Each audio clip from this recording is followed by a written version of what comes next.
Hey, Mike, I'm so excited to have you back on 286 Sunshine. You're going to be hosting a series of shows.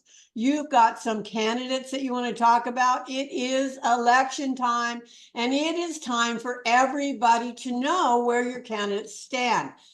Thank you, Sabrina Watson and 286 Sunshine. This is Mike Cartwright, your host, and we're broadcasting here live, Tampa, Hillsborough County, Florida. And yes, we have 11 supervisor of election candidates from the free state of Florida, and we're going to be introducing each and every one of them to you separately in a show that I'll be hosting and going county by county. First off, we will have I'm going to name these counties, and then we'll talk more later on about each candidate. But these 11 counties are Alachua, Charlotte, Collier, Hillsborough, Lake, Lee, Monroe, Palm Beach, Pinellas, Seminole, and St. Lucie. What's special about these 11 candidates? Each one of them is challenging an incumbent because they want to bring back election integrity. They want to have accountability and transparency. Many of these candidates are within the same party as the incumbent, but they think that there's a problem and they want to bring back accountability and transparency.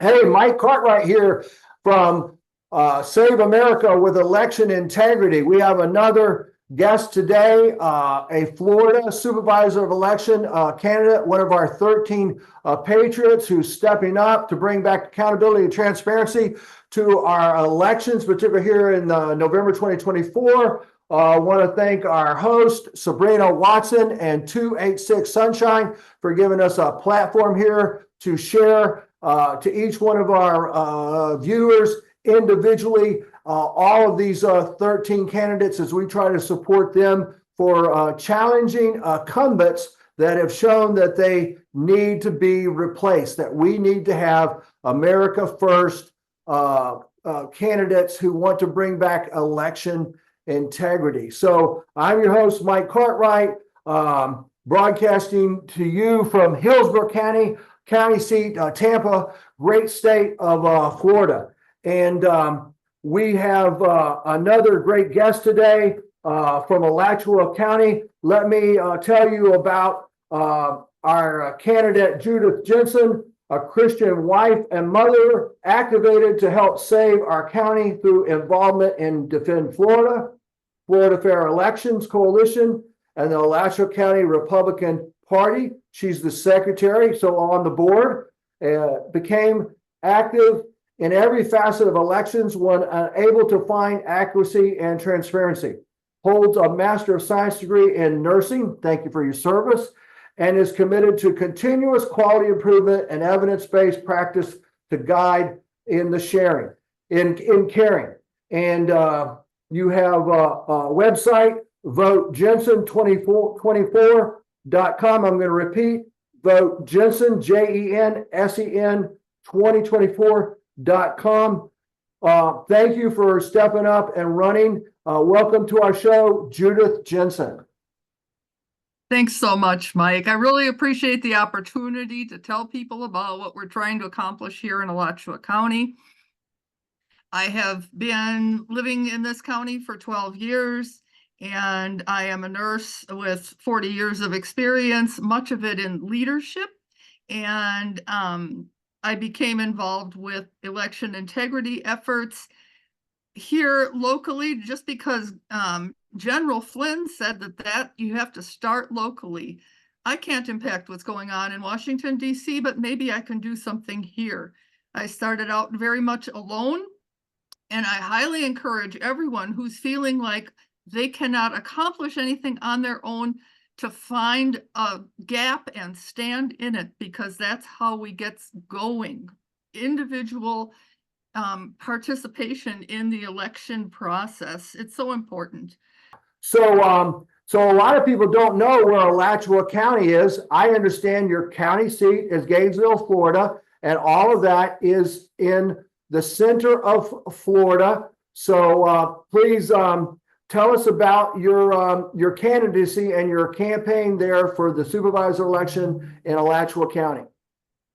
This county is home to University of Florida, and there is a lot of liberal attitude here. There is an abundance of Democrat presence that overrides the Republican and independent presence, so that this is a blue county that did vote for President Biden last time around. The vote by mail votes for Biden were 3 times as many as the vote by mail votes for Trump. So I know I have quite a challenge ahead of me.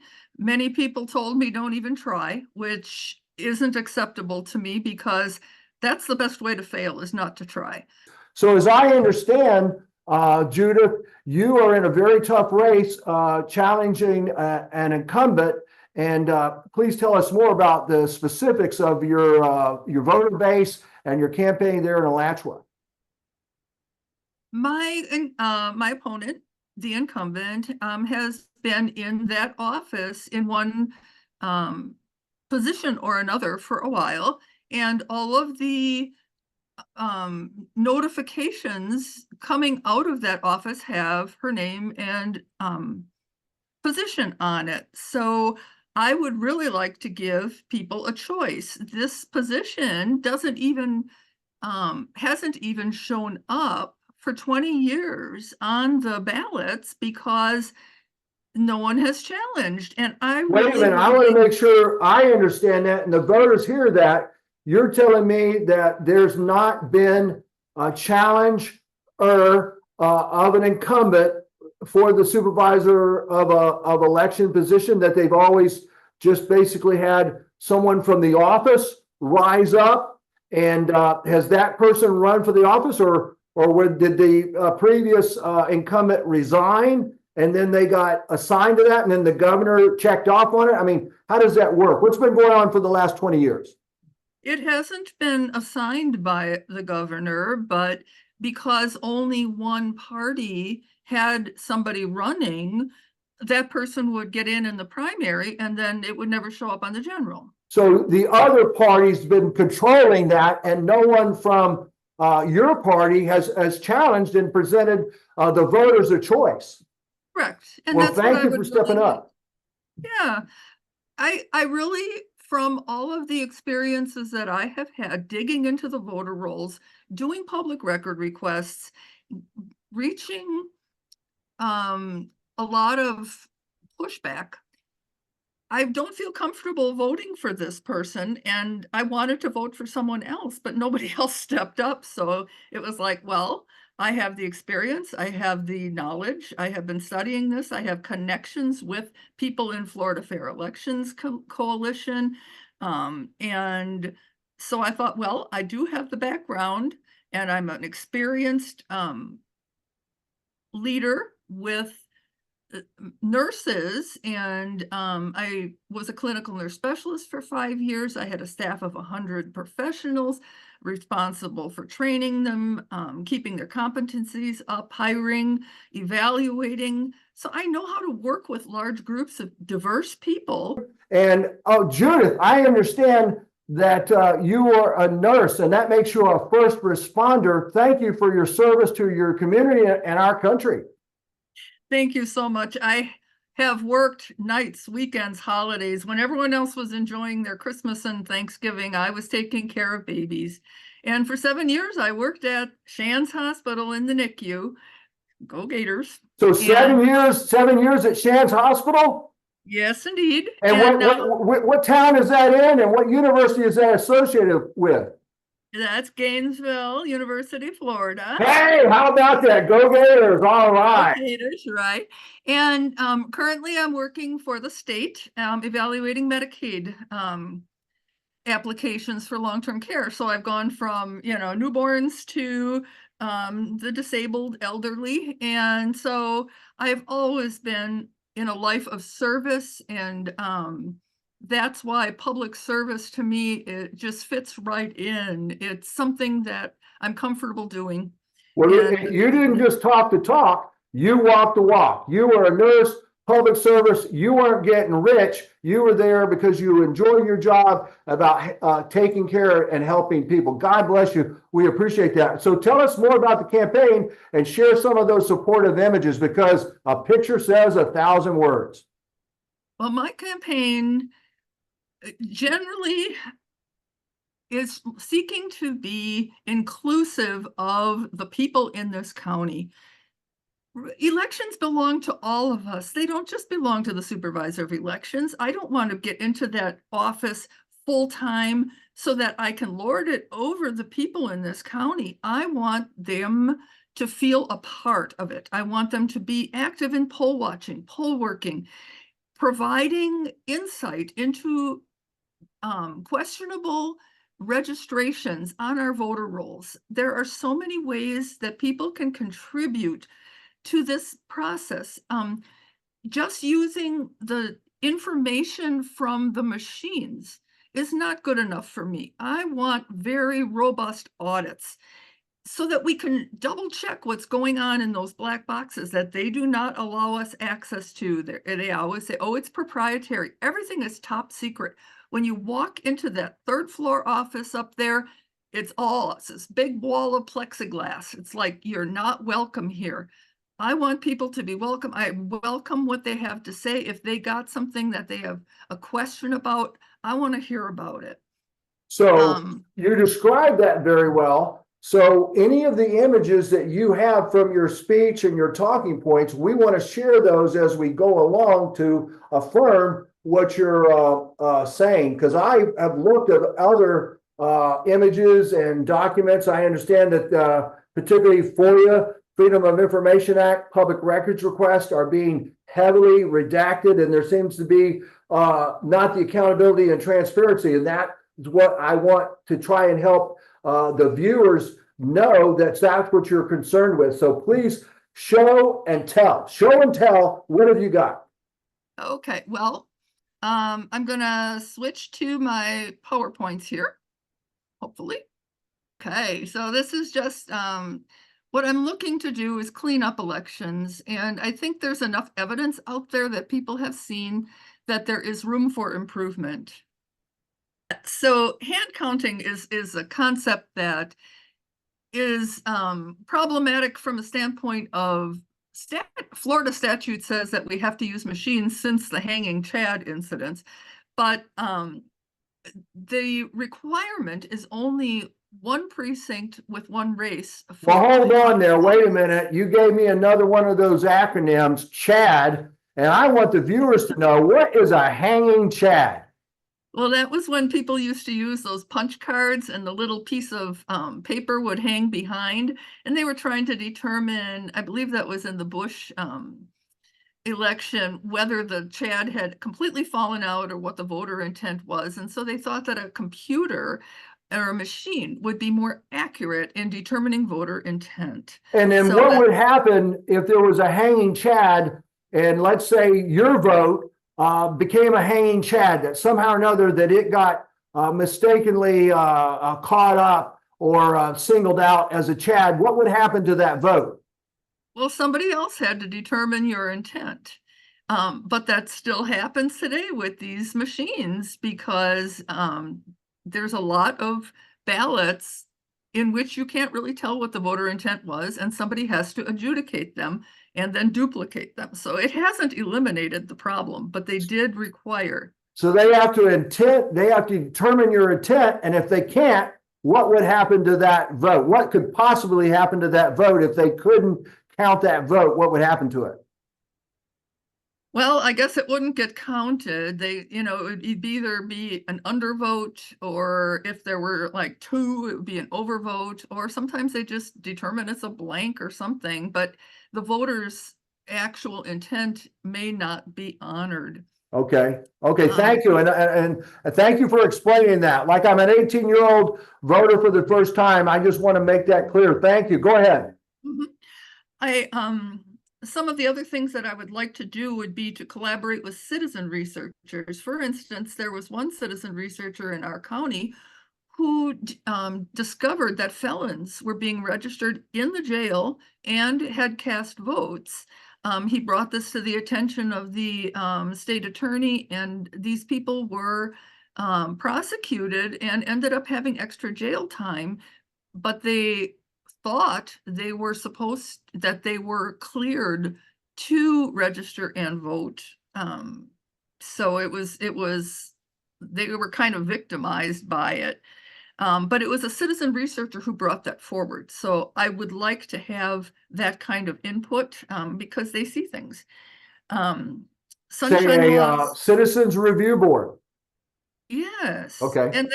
And that should be the expectation that people are involved. That's right. Yeah.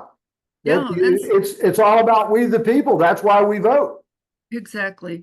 And sunshine laws are supposed to provide our public records to us. However, in many instances, as you had said before, and we'll get into a little bit, it doesn't always end up that way. There's redactions and delays and charges. I've been charged a number of times just for asking for things that are supposed to be public record because they're hidden in the VR system, which is proprietary. Well, have these charges been reasonable? Can you give us an example of maybe something that was unreasonable? Well, I asked for 11 list maintenance records, and I was expecting to get the actual, all the contacts that had been made with those voters, but instead I got this little skinny thing with just 4 dates on it, and then they charged me I think $100 or something like that. I mean, it's not a lot, but it's still, it wasn't $100. How many pages of information was it? like 2, 2 pages, 2 pages for $100. Yeah, and consistently, other people ask for stuff and they don't get charged, but I do. So, And I know what you're talking about. You're talking about FOIA, Freedom of Information Act, public records requests where you can ask for accountability and transparency. And we're seeing that there have been overcharges because they're trying to deter us monitoring and figuring out what they're doing. This is important, and thank you for bringing that up. So that's a problem in Alachua also. Oh, look at this. What do you have there? You can probably see, this is what an audit log is supposed to look like in their tab. And then Okay. this is what they gave me. What did they give you? It's small print. What? Okay, so they just gave you those numbers. 4 little dates of when they went inactive, and they went inactive because we told them that we had tracked those people and they were no longer living in our county. So it's just, it's not transparency. It's not free information, and it's, delays and redactions. And to me, it's not acceptable. I agree, and I appreciate that. Keep going. This is fascinating. Okay. Much of what I have done in election integrity is volunteer based. I've done it on my own time. I've done it on my own dime. And, I had broken some bones in my foot and I needed something to do. So like 50, 60 hours a week, I was researching voter rolls for Defend Florida with all kinds of search engines. And I just saw the huge number of people that were living in post office boxes, boat slips. Okay. And then some of the folks from Defend Florida and myself created Impact Alachua, and we wanted to really work on voter integrity. And so there are a number of us, but other counties have a lot more engagement. We're kind of trying to build our numbers, and whether I win or not in this election, we're going to still keep working on things.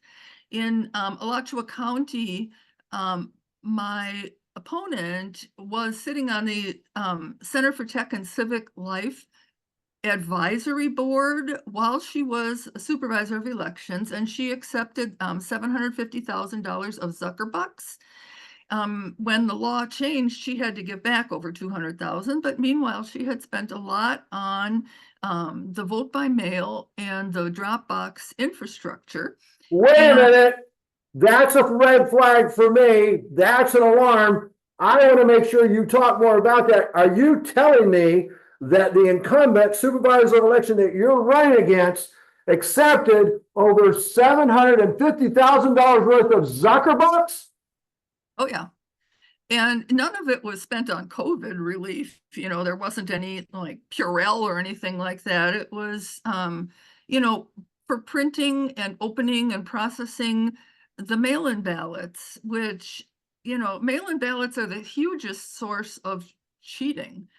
And, you know, I would rather have much less of that and only have vote by mail for people who really need it, the way it used to be.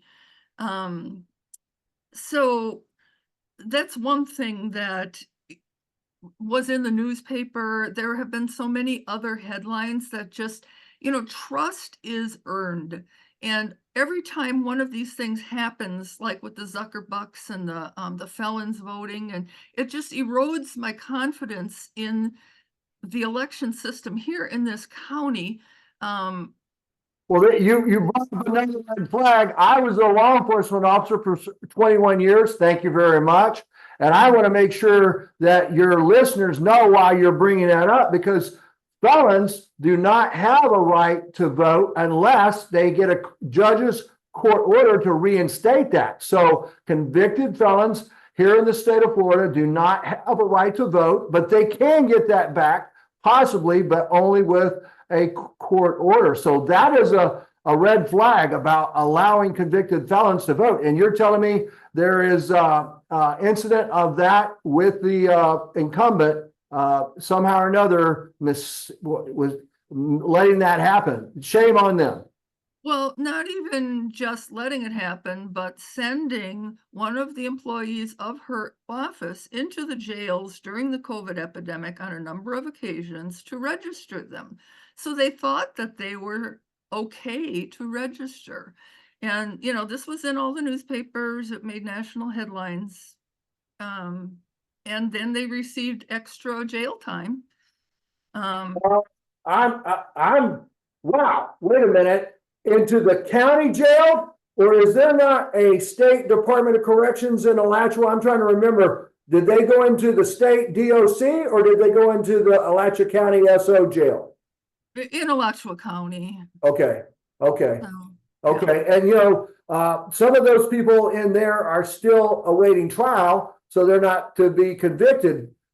They're not convicted yet unless they have a prior of and so if you're in there, you should be discerning about who are already the convicted felons and not just saying, well, everybody that we're here to make sure you can vote. Because if I was an inmate and I was isolated and you came in and said, hey, you can vote, knowing I was a convicted felon, I would be trying to exercise my right. That's very alarming. we also have Dominion voting machines here, unfortunately. And in a Georgia courtroom, Mr. Halderman, Professor Halderman, was able to change vote totals using only a pen in a couple minutes in the courtroom.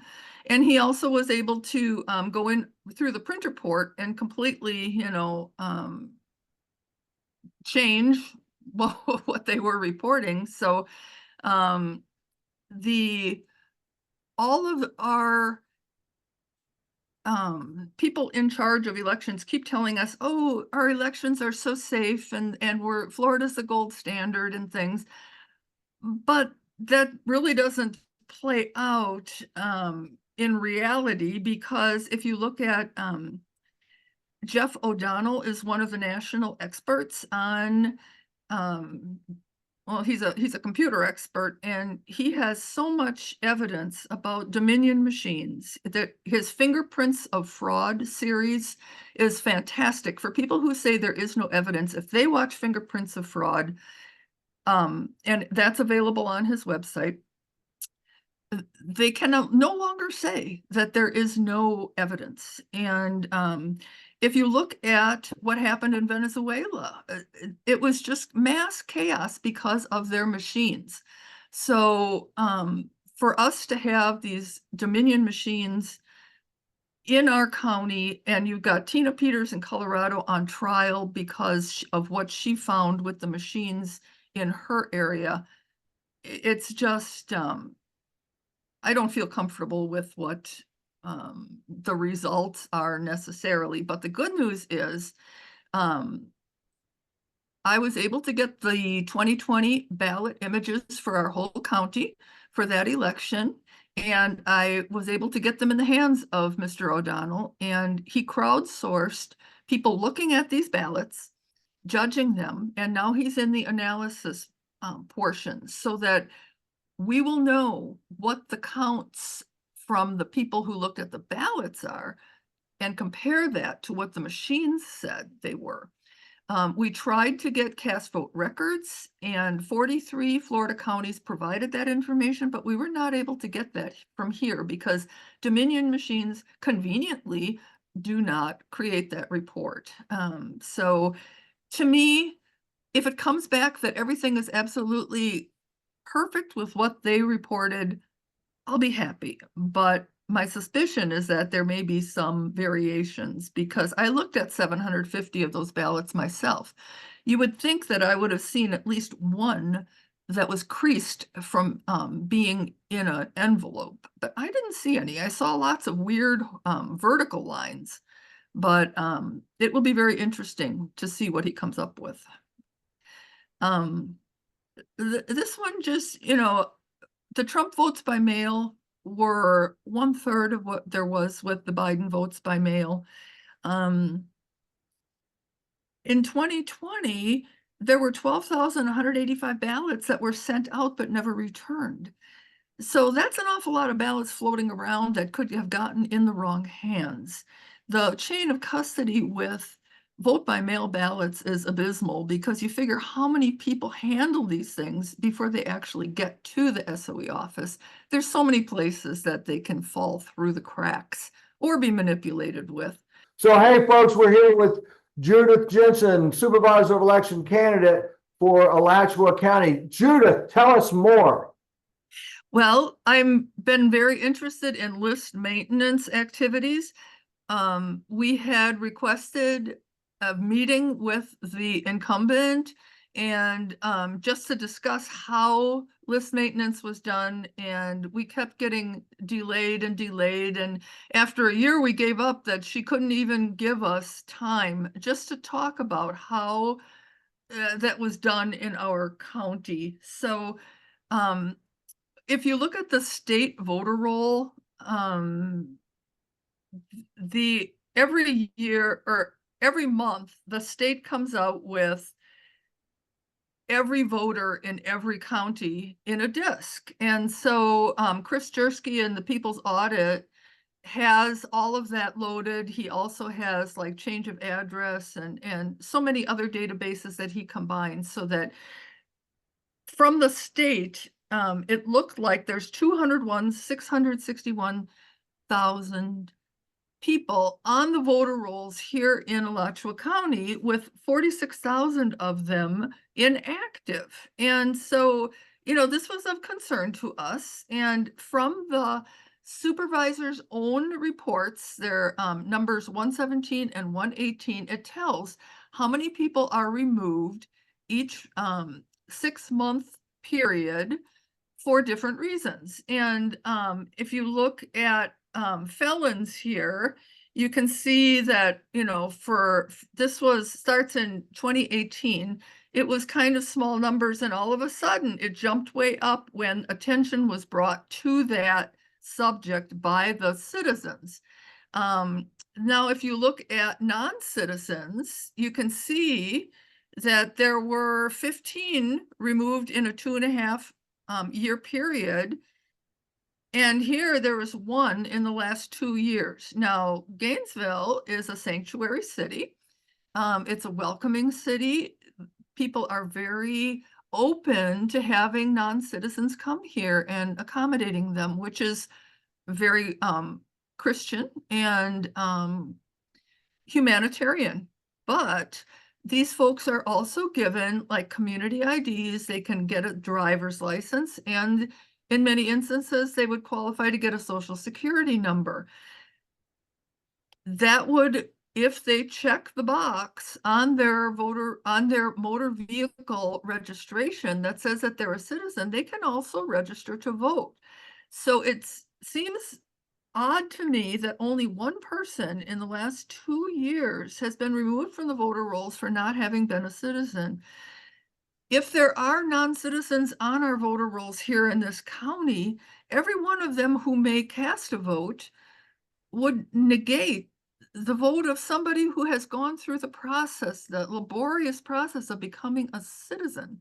So that to me is not acceptable. And It's not acceptable to me either. I want to make sure that I'm going to put it in plain speak that those citizens who legally came here and went through the process to attain citizenship, they have a right to vote. And that should not be superseded, or someone who came here illegally and has not earned the right to vote yet. That is a discredit to those people who came here legally. So we appreciate that you are trying to bring attention to the fact that you want the legal citizens to be able to vote, but the illegal ones should not have yet earned that right.